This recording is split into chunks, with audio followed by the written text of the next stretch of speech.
오늘은 10월 30일 월요일이고요. 저녁 공개 방송입니다. 어서 오세요. 식사들은 하셨나요? 요즘 미세먼지가 있어서 그런가 목이 많이 갈라집니다, 요즘. 그리고 날씨도 쌀쌀해지니까 감기 조심들 하시고요. 지금 이제 오늘 한국장 끝나고 나서 오늘 우리나라 시장이 그래도 주변국들보다는 좋았거든요. 시장이 괜찮아가지고 과연 이게 어디까지 이게 이어질지 쭉 보고 있었어요. 여기 화면에 지금 띄워놓은 게 유럽 시장인데 유럽은 지금 상승장으로 가고 있고 오늘 우리나라 증시를 제외한 아시아 쪽에서는 일본 하락장, 호주 하락장, 그리고 중간에 홍콩 대만이 좀 애매했었는데 결국엔 상승으로 잘 끝났더라고요. 중국 본토도 올라가면서 끝났고. 그래서 아시아에서 아마 이제 우리나라가 제일 좋은 흐름이 아니었나 그렇게 상승으로 맞췄는데 이 기조를 계속해서 유럽장에서 받아가지고 가고 있고 지금 이스라엘 증시부터 해가지고 사우디부터 다 오르는 중이에요. 터키, 러시아, 사이좋게 러시아도 지금 다 올라갑니다. 유럽 증시가 이제 다 오르고 있는 중이고, 미국 시장, 미 선물 지수도 아까 우리나라 장보다는 더 올라갔어요. 그래서 지금 시장은 상승 분위기로 가고 있는 중입니다. 지금 미국, 이제 해외 증시가 올라가는 배경을 살펴보면은 오늘 나왔던 뉴스 중에 미중 정상회담이 다음 달에 이제 예정이 되었다. 근데 이 얘기가 좀 나와가지고 미중 정상회담에 대한 기대감, 이런 것들이 좀 반영이 되고 있는 것 같고요. 현재 지금 전 세계 경제에 가장 영향을 많이 미치는 이벤트라고 한다면은 바로 이 미중 간의 관계 상당히 좋지 않아요 최근에는. 요거 그 다음이 러시아 우크라이나 전쟁. 이거 상당히 민감합니다. 그래서 아까 장중에 잠깐 그 협상 얘기가 좀 나왔었어요. 러시아 쪽에서 협상 우크라이나와 할 수도 있다 얘기가 나왔는데 우크라이나에서 그걸 하겠냐고요. 그대로 피해 보상하고 물러날게. 그러면 우크라이나에서 오케이 하겠지만 지금 상태에서는 우크라이나는 보상을 받지 않으면 그냥 전쟁을 끝내고 싶을 생각은 없을 겁니다. 그래서 협상이 이제 잘 되지 않을 것 같은데 러시아 쪽에서 나온 얘기예요. 이거는 받을지 안 받을지는 우크라이나의 선택에 달려 있겠지만 현재까지 우크라이나 그 젤렌스키 대통령의 태도를 봤을 때는 협상할 것 같진 않습니다. 왜냐면 오늘도 젤렌스키 대통령의 SNS에다가 전투기 사진이랑 군부대 사진들 이런 걸 올렸거든요. 그런 거를 보면은 아직도 싸울 생각인 거죠. 그래서 이것도 참 우리 전 세계 시장에 작년부터 해서 우리를 괴롭히는 내용이고 거기다가 이번에 이스라엘 팔레스타인 전쟁 역시도 시장에 악영향을 미치는 내용인데 위에 1번, 2번에 비하면 3번은 좀 상대적으로 영향력이 좀 적지 않나 그렇게 생각이 됩니다. 그래서 미중 간의 관계가 가장 큰 영향을 미치기 때문에 미중 정상회담이 다음 달에 있을 예정이다라는 그 뉴스만으로도 시장은 상승세로 가고 있습니다. 근데 이제 요즘 나온 내용들을 보면은 중국 같은 경우는 지금 화웨이 쪽에서 실적이 잘 나왔다. 그리고 화웨이에서 이제 내일 신제품이 나온다고 하는데요. 스마트폰 신제품이 나온대요. 그래서 그 기대감으로 오늘 중국 증시가 전반적으로 기술주부터 해가지고 다 이제 올라왔는데 중국에서의 기술력에 대해서 반도체라던가 첨단 기술에 대해서 대만에서 뭐라 그랬냐면은 미국은 이제 화웨이나 SMIC 같은 그런 반도체 기업들의 발전을 막을 수가 없다. 미국에서는 무슨 얘기가 나오고 있냐면은 중국의 기술 규제는 끝났다. 중국의 빅테크는 낙관적이다라고 월가에서 그런 얘기를 하고 있다고 합니다. 월가의 애널리스트인 댄 아이브스 웨드부시 전무이사라는 사람이 중국 거대 기술 기업들이 규제 단속에도 불구하고 여전히 기술력이 있고 그런 것들을 이제 잘 활용하고 있다는 거죠. 이거는 무슨 얘기냐면은 미국이 중국을 규제하려고 했던 것들이나 예전에 그 트럼프 시절부터 이어왔던 관세라던가 이런 것들이 그렇게 영향가가 없었다는 거예요. 그래서 미중 간의 관계가 지금 미국이 원하는 대로 흘러가지 않고 있다 보니까 이번에 협상을 통해서 이제 어떤 얘기를 할지는 모르겠고 그리고 실제로 정상회담이 될지 안 될지도 사실은 모르겠어요. 중국 쪽에서는 좀 어려울 수 있다는 얘기까지 했고 미국 쪽에서는 일단 긍정적으로 얘기를 했다고 하는데 미중 정상회담 개최 합의 그래서 에이펙 정상회담에서 만날 가능성이 있다. 그래서 실제로 잘 된다면 너무나 좋은 소식이겠지만 어찌 될지는 지켜봐야 될 것 같습니다. 그래서 이런 것들 때문에 이스라엘 팔레스타인 전쟁은 지속 중이죠. 이거는 계속 지속 중이에요. 그렇지만 위에 1번이랑 2번이 조금 좋아지면서 지금 시장이 잘 가고 있다고 보시면 되겠습니다. 이번 주는 정말 중요한 이벤트들이 몇 개가 있어요. 그 중에 하나가 바로 미국의 금리에 대한 것들인데 제가 방송에서도 많이 말씀드렸습니다. 이제 오늘 지나고 오늘은 별거 없어요. 그리고 내일 화요일 지나고 수요일 날 지나고 이제 목요일 날. 미국 시간으로는 11월 1일이고요. 한국 시간으로는 11월 2일 새벽인데 금리 결정이 있을 예정입니다. 그래서 이번에 금리는 5.5, 미국의 기준금리는 5.5이고 동결 가능성이 지금은 매우 높은 상태예요. 동결 가능성이 뭐 99% 정도라고 하는데 이 금리라는 거는 원래 오차가 별로 없는 지표예요. 그러니까 예상치대로 나와요. 그래서 이번에도 예상치대로 나올 가능성이 상당히 높고 예전에 변수가 있었던 시절이 2022년도 6월 달이었었는데 그때는 지표가 예상치부터 이미 두 단계, 원래 한 번 올릴 때마다 0.25%포인트씩 올리는데 한 번에 두 단계를 올릴 거라고 예고하고 거기서 이제 빅스텝이 나왔던 거죠. 빅스텝일 줄 알았는데 자이언트 스텝이 나왔던 거죠. 그래서 예상치가 크게 변할 때 그럴 때 이제 변화가 좀 생기고요. 그 이전에도 보면은 전망치가 크게 변할 때 그때 이제 변수가 생기고 이후에 다른 기간에는 거의 오차가 없어요. 거의 오차가 없습니다. 그래서 이번 금리도 5.5를 그대로 가져갈 가능성이 높다고 시장에서 예상을 하고 있고 실제로도 그렇게 나오게 된다면은 시장은 좋은 건 아니지만 금리 인하는 아니지만 지금 좀 긴장했던 것들을 좀 내려놓을 가능성이 큽니다. 그래서 지금 안 그래도 경기가 좀 어려운데 전쟁도 터지고 인플레이션은 잡히지 않고 그런 상황이라서 여러분도 요즘 많이 어려우실 거예요.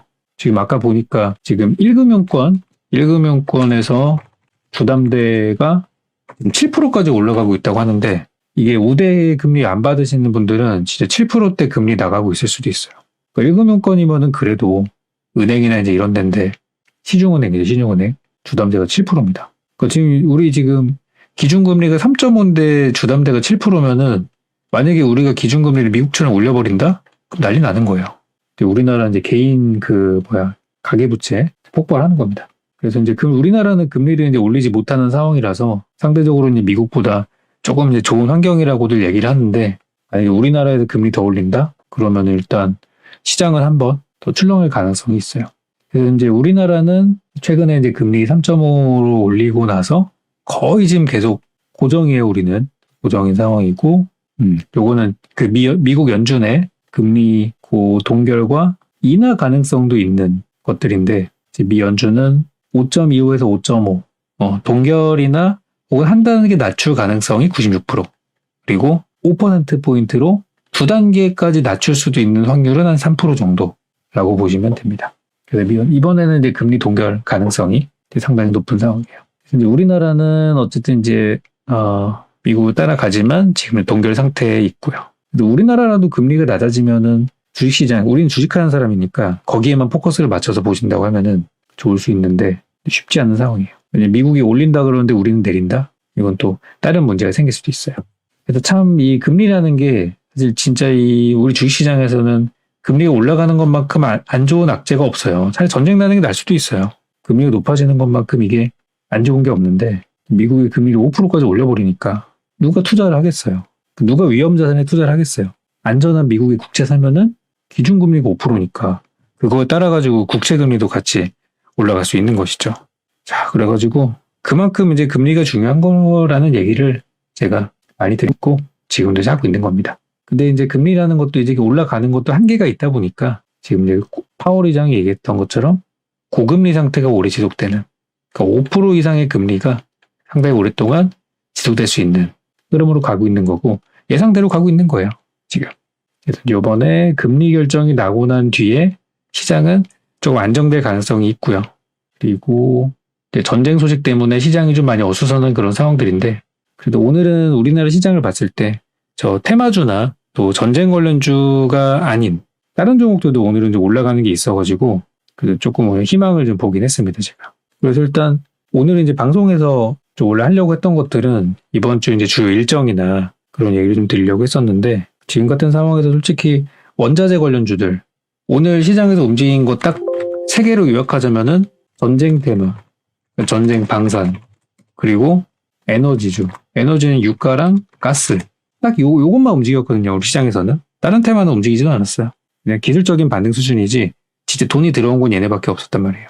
오늘 시장에서 기관 외국인도 들어오고 지수도 오르고 했지만 실제 강한 돈이 들어온 건 이쪽밖에 없는 걸로 봐서 다른 업종을 사고 있는 기관 외국인들은 굉장히 조심스럽게 시장을 바라보고 있고, 단타나 내일이 없다, 내일은 없고 그냥 오늘만 투자하는 그런 단기 세력들은 요 에너지주, 유가, 가스, 원자재 이쪽에 이제 투자를 하고 있다고 보시면 되겠습니다. 그런데 지금 시장이 약간 평화 분위기로 가게 되면서 이스라엘 팔레스타인은 지속되는 중이지만 지금 미국이 이스라엘의 그 지상전, 전면전을 하는 거에 대해서 그래도 좀 브레이크를 걸고 있습니다.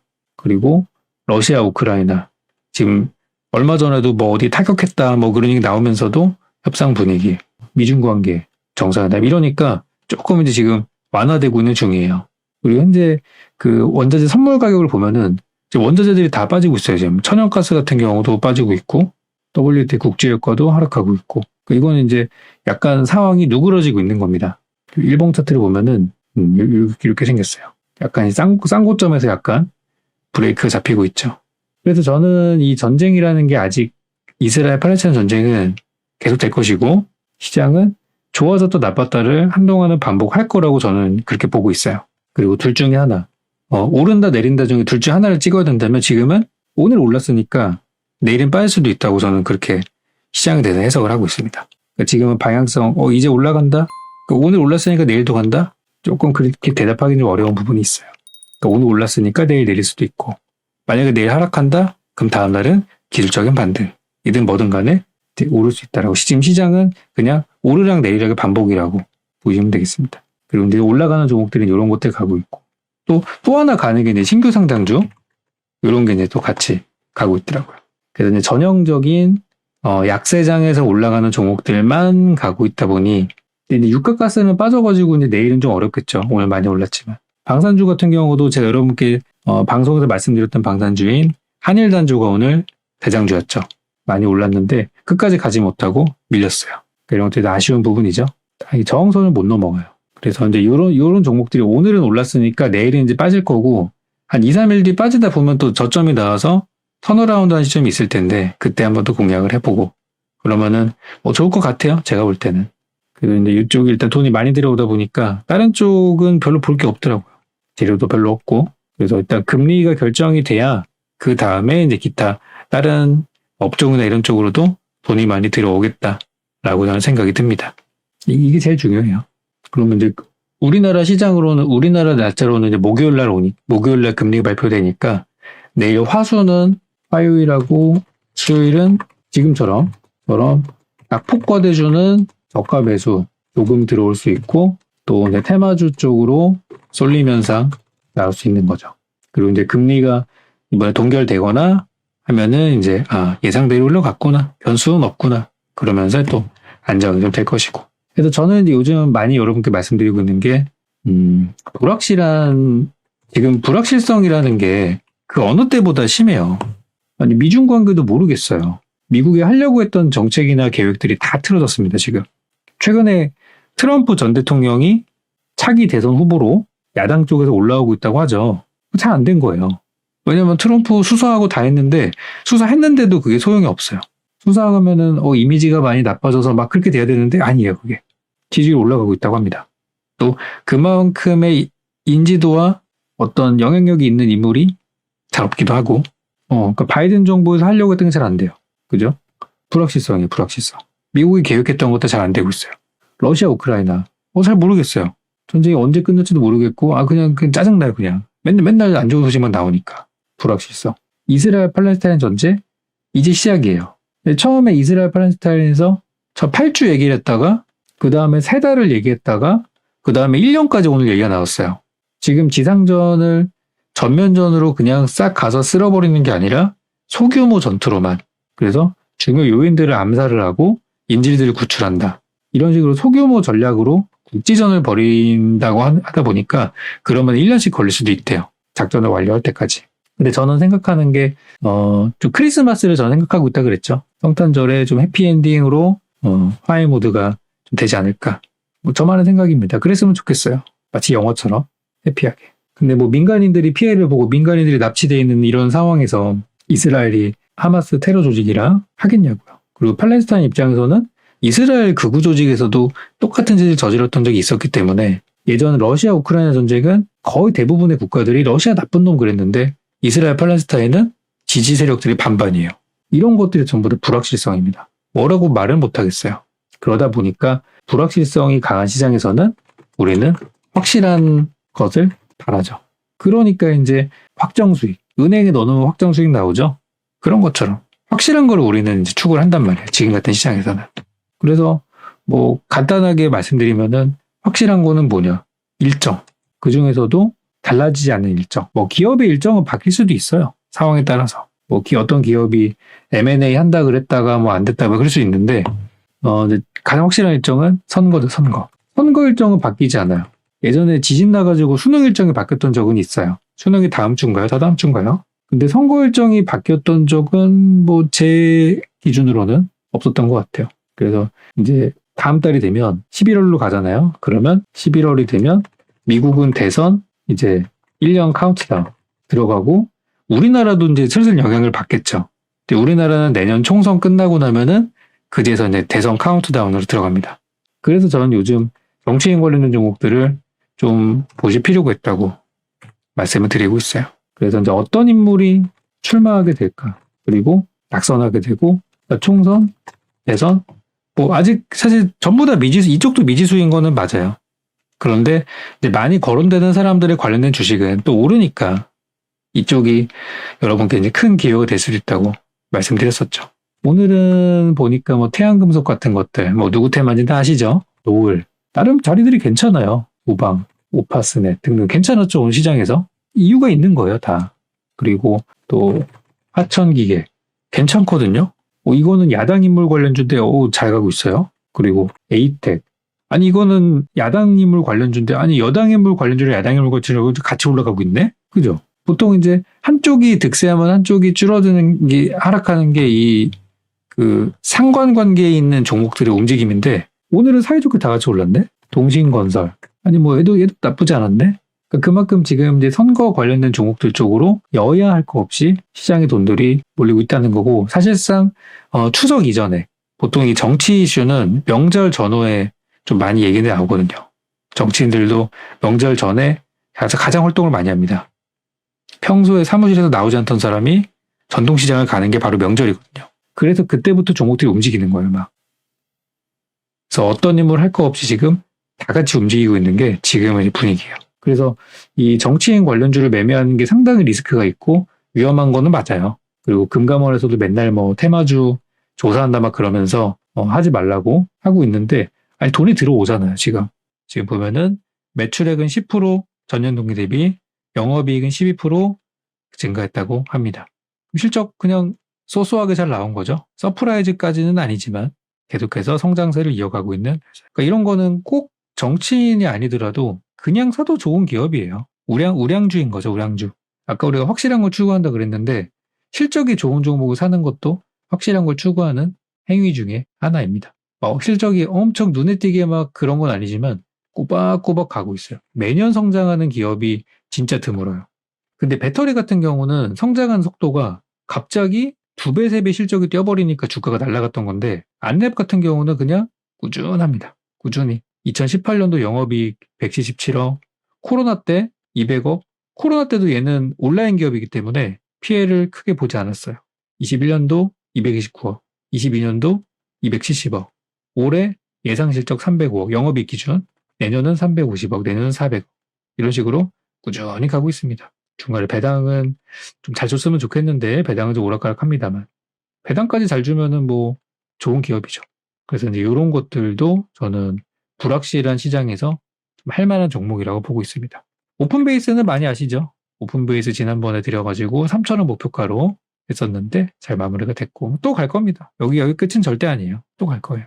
그래서 선거 관련된 종목들 이런 것들이 지금 이제 혼란스러운 상황에서 조금 여러분들이 좀 할 만한 종목들이라고 생각이 들어요. 그래서 저희도 그래서 여당 인물, 야당 인물 관련주 할 거 없이 추천도 드리고 저도 거래를 하고 있는 중입니다. 그러니까 만약에 시장이 지금 지수가 계속 올라간다고 확신을 할 수 있다면 삼성전자 같은 거 그냥 사놓고 기다리면 될 텐데 삼성전자가 지금 약간 정체기로 가고 있다 보니까 다른 종목들을 계속 이제 보게 되는 거죠. 어쨌든 지금 이제 삼성 같은 경우는 반도체가 좀 안 좋지만 스마트폰 핸드폰이 이제 그 빈자리를 메꿔주고 있고, LG 같은 경우는 핸드폰이 적자나서 접었는데 가전이랑 전장 쪽에서 올라오고 있고, 다들 이제 새로운 영역들을 개척을 하고 있는 중이에요. 삼성, LG 같은 기업들은 잘 나가고 있습니다. 주가가 내용들에 비하면 못 따라가는 것도 있긴 한데, 최근에 이제 LG전자 같은 것도 좀 살아나고 있고, 제가 개인적으로 기대하고 있는 LG 디스플레이도 요즘에 수급과 함께 좋아지고 있죠.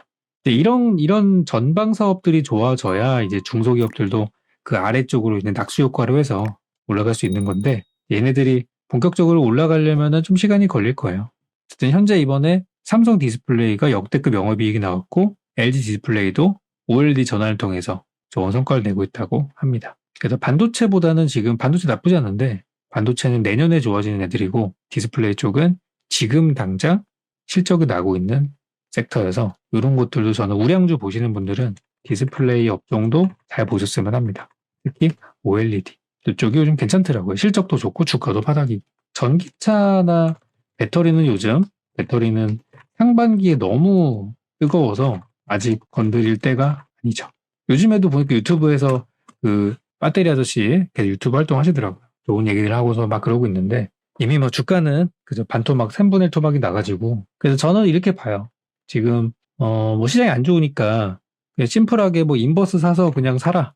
뭐 선물 매도를 쳐라. 그것도 틀린 말은 아닙니다. 왜냐면 실제로 올라갔기 때문에 이것도 뭐 틀린 말은 아니에요. 하신 분들은 아마 수익이 나고 계실 거라고 봅니다. 이번 달 지난달에 좀 많이 올랐죠. 지금 요거 고버스 같은 경우가 한 20% 정도 올랐고, 요거 코스닥 인버스가 여기 7월 달부터 계산하면은 얘가 한 30% 정도 올랐어요. 그러니까 많이 오른 거기 때문에 고버스도 뭐 나쁜 선택은 아닙니다.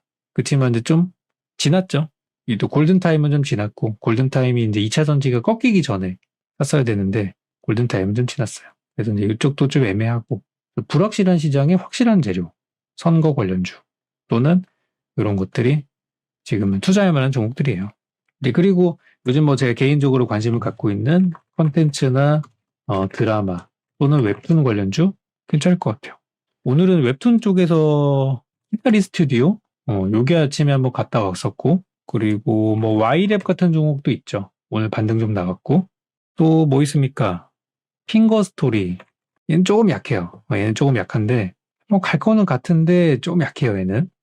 돈은 들어왔어요, 일단. 최근에 유상증자 막 이런 거 하는 게 좀 좋지 않게 보였던 것 같아요. 자금 사정이 좋지 않다는 것 때문에. 미스터 블루.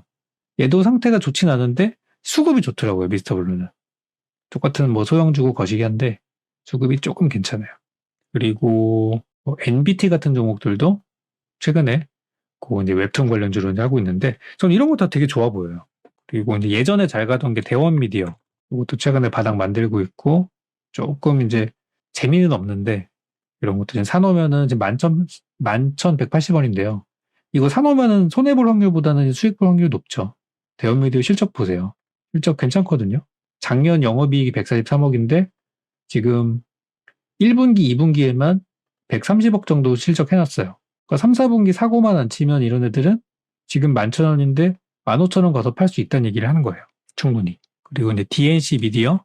얘도 옛날에 잘 나가던 웹툰주인데 지금은 좀 별로죠.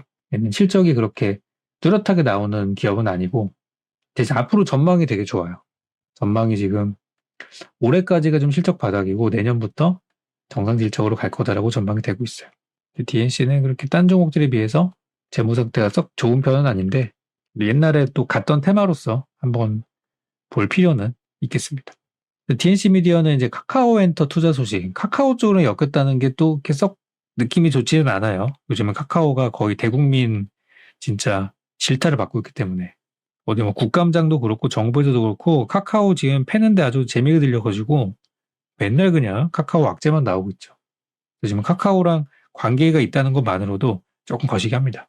그렇지만 이제 기타 다른 종목들, 카카오도 언젠간 좋아지겠죠. 기타 다른 기업들은 지금 같을 때 저는 좀 확신을 갖고 살 만한 기업이라고 보고 있어요. 그러니까 분위기가 좀 바뀐 거거든요. 우리가 지금 아까 이제 금리 얘기를 하고 있고 전쟁 얘기를 하고 있습니다. 그런데 재밌는 드라마, 재밌는 콘텐츠, 재밌는 웹툰, 뭐 하나 더 하자면 엔터. 결국에는 엔터라는 이제 거대한 카테고리 안에 있는 건데, 엔터랑 금리랑 관계가 있을까요? 그렇게 잘 없어요. 회사를 운영하다 보면은 금리 민감합니다만, 또 업종이 그렇게 관계가 있는 건 아니에요. 전쟁이랑 엔터랑, 웹툰이랑 관계가 있을까? 우리나라에서 전쟁 나는 게 아니라면, 그렇게 영향이 또 없는 섹터이죠. 저 예전에 그런 말을 한번 한 적이 있었는데요. 우리나라의 미래는 케이팝이다. 케이팝 여전히 잘 나갑니다. 요즘에 그 엔터 쪽에서 마약 사건이 일어나가지고 YG 엔터 같은 것들 말 많고 그러는데 YG 엔터 지금 반등 나오고 있어요. 제가 볼 때는 바닥 가깝다고 봅니다. 5만 원 깨질 수도 있는데 깨지면 담아야 돼요. YG 엔터, JYP, JYP 잘 버티고 있고 SM 좀 떨어지고 있죠. 그동안 많이 올랐으니까 좀 쉬었다 가야죠. 괜찮아요. 좀 더 빠지면 더 20만 원 깨지면 이건 담아야 돼요. 하이브 같은 경우는. 방금까지 봤던 게 이제 그 4대 엔터사들이고 이것보다도 조금 더 작은 엔터사들도 있죠. 큐브 엔터 같은 것도 있고 예전에 그 큐브 엔터가 이제 화장품 관련해가지고 그런 것도 있고 이건 저는 충분히 다 내려온 것 같아요. 좋은 소식들이 들려오고 있고 실적. 지금 중요한 게 실적인데 큐브 엔터는 올해 상반기 실적으로만 60억 넘게 해놨고요. 작년 실적이 69억인데 이미 상반기는 해놨어요. 주가는 고점 대비 반토막 났어요. 이유는 전쟁 플러스 인플레이션 기타 다른 것들. 회사는 잘 나가는데 괜히 하락한 거예요. 얘네 뭐 마약이랑 관계 없잖아요. 근데 이런 회사들은 실적이 안 좋으니까 별로죠. 그러니까 지금은 투자자들이 뭐 그냥 바닥이라고 막 투자하는 것보다도 실적이 좋은 종목들을 선호를 하기 때문에 확실한 게 아니면 요즘은 잘 안 사요. 그래서 저는 이제 기대하고 있는 게 임영웅이 지금 소속사가 그 큰 회사가 아니에요. 그래서 임영웅의 소속사가 만약에 별도로 상장을 한다. 그러면은 그 종목이 제가 볼 때는 점상은 5방은 갈 것 같은데 임영웅 트러블도 없잖아요. 마약 관련된 내용들도 뭐 조사는 안 해봤겠지만 별로 이렇게 안 좋은 얘기 별로 없어요. 근데 어떤 연예인들은 파고 파다 보면은 안 좋은 얘기만 나오는 사람도 있는데 임영웅은 뭐 좋은 얘기밖에 선한 이미지이니까. 그래서 임영웅 소속사가 제가 볼 때는 매출액 이런 거 생각하면 상장해도 될 것 같은데 상장을 안 해요. 상장을. 그날만은 저는 기다리고 있어요. 정말 한국의 그 엔터사 중에 1등이 될 수도 있습니다. 그래서 시장에서는 이제 드리머스 컴퍼니라는 종목이 얘네가 그 임영웅의 그 굿즈, 상품들 그런 것들을 이제 공급하고 팔고 유통하고 하는 그런 회사인데 요게 이제 관련주라고도 시장에서는 얘기를 하고 있어요. 근데 주가는 뭐 별로죠. 근데 드리머스 컴퍼니 실적 한번 보세요. 실적이 올해 작년까지 대규모 적자를 썼던 기업이 올해 상반기 때 흑자로 돌아섰습니다. 너무 좋죠? 연간 기준을 봤을 때도 작년 적자에 계속 적자예요. 근데 올해 살아나고 있어요. 뭐 임영웅 때문인지는 모르겠지만 그래서 드리머스 컴퍼니도 바닥에서 실적이 좋아지는 엔터주 개념으로 본다면 지금 괜찮아 보입니다. 바닥이에요, 바닥. 싸게 살 수 있는 종목들. 그러니까 지금 이제 시장이 많이 안 좋고 그런 상황이지만 저는 이제 이런 종목들에서 큰 수익이 날 수 있는 구간이라고 봐요. 그럼 이런 얘기를 이제 왜 드리냐면 예를 들어서 제가 종목들마다 목표가를 다 말씀드릴 수는 없지만 드리머스 컴퍼니를 이제 말 나왔으니까 얘기를 하자면은 저는 4,000원 정도까지는 무난하다고 봐요. 그럼 현재가 대비 한 50% 정도는 충분히 갈 수 있다고 보는 거예요. 이게 왜 4,000원의 금액이 이상하지 않는 금액이냐면 이미 얘는 해왔어요. 그렇게.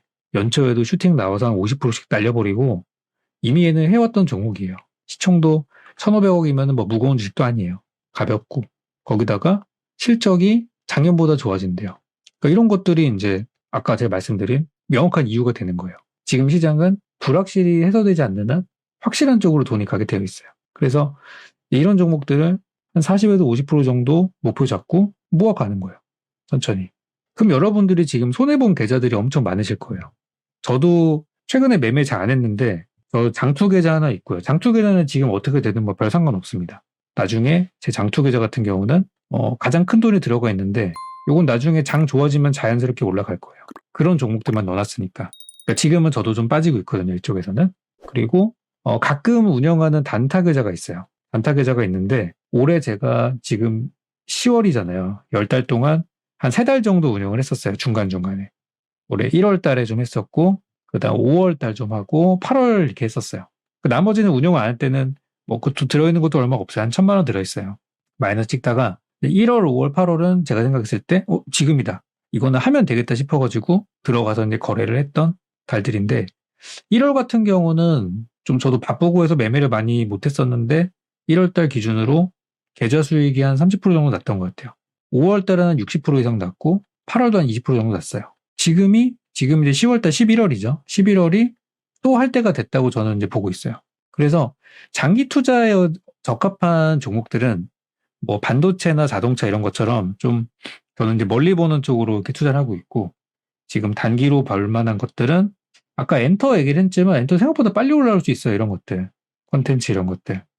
뭐 디스플레이 OLED는 좀 걸릴 수 있습니다. 이런 것들은. 선거 관련주도 생각보다 빨리 올라올 수 있고, 이런 쪽이 저는 생각보다 올해 연말이나 내년 초쯤에 단기 시세가 좀 크게 나올 수 있는 부분이라고 보고 거래를 이제 하고 있어요. 저도. 그래서 저희 정방에서는 제가 단타 어떻게 하는지 이제 보여드리고 있는데, 제가 혼자 할 때랑 여러분들이랑 같이 할 때랑 조금 이게 막 잘 안 맞기는 해요. 그렇지만 저는 다 알려드렸어요. 어떻게 하는지. 그래서 이번에 키움증권에서 연말에 그 12,000명을 모아가지고 단타 대회를 열거든요.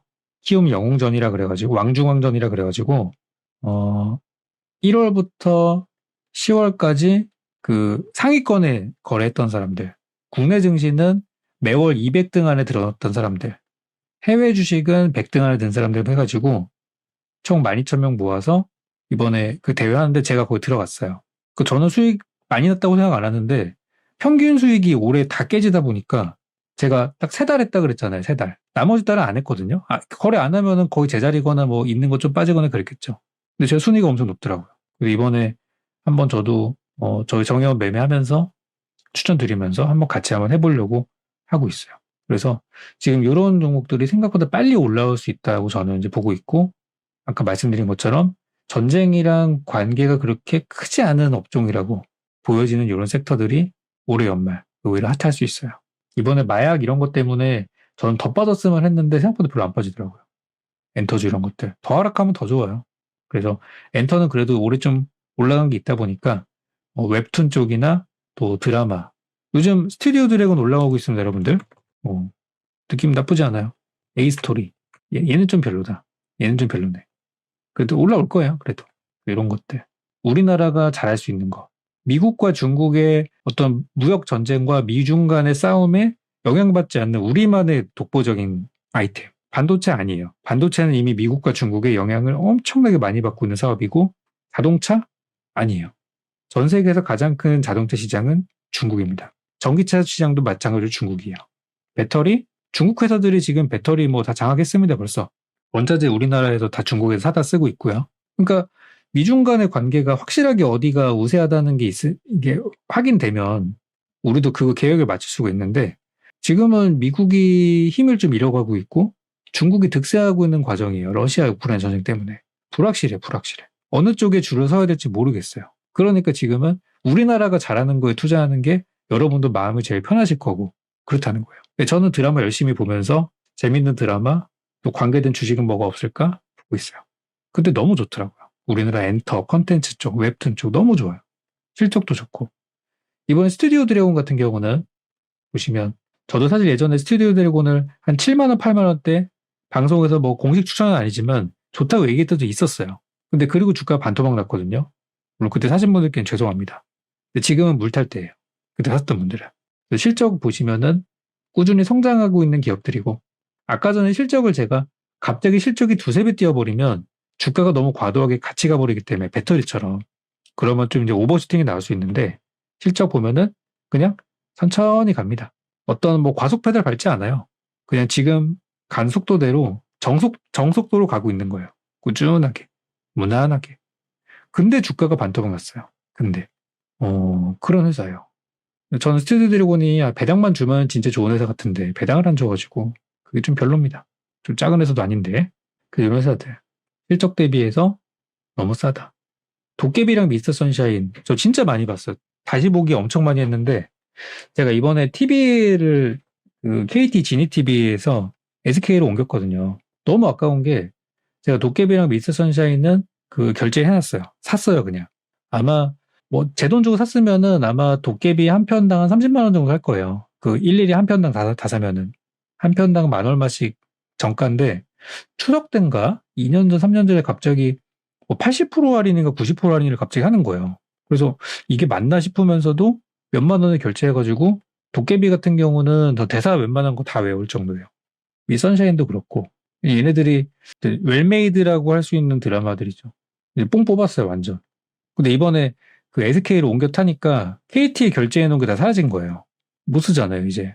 그래서 제가 나중에 지금 SK를 내 쓰고 있는데 나중에 KT로 돌아가면은 결제 내역이 남아 있습니까 했더니 없어진대요.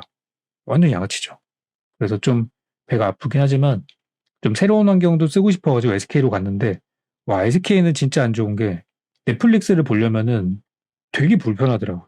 저희 집 TV가 이제 스마트 TV여가지고 그 넷플릭스 그러니까 뭐 셋탑박스가 별다른 게 없어도 자체적으로 나오긴 하는데 저는 그걸 몰랐어요.